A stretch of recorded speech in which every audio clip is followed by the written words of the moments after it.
এই মুহূৰ্তত দিবলৈ লৈছো এটা ব্ৰেকিং নিউজ। বৰপেটা ৰোডৰ সমীপৰ খুৱাগছাত পথ দুৰ্ঘটনা সংঘটিত হৈছে। পুৱতি নিশা দুৰ্ঘটনাগ্ৰস্ত হয় গৰু চুৰিত জড়িত এখন বাহন।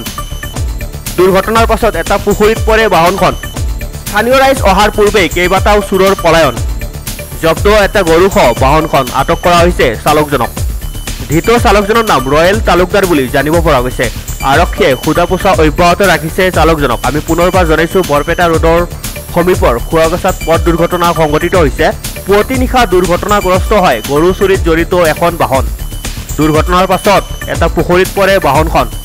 স্থানীয় ৰাইজ অহাৰ পূৰ্বে কেইবাটাও চোৰৰ পলায়ন। জব্দ এটা গৰুসহ বাহনখন আটক কৰা হৈছে চালকজনক। ধৃত চালকজনৰ নাম ৰয়েল তালুকদাৰ বুলি জানিব পৰা গৈছে। আৰক্ষীয়ে সোধা পোছা অব্যাহত ৰাখিছে ধৃত ৰয়েল তালুকদাৰক।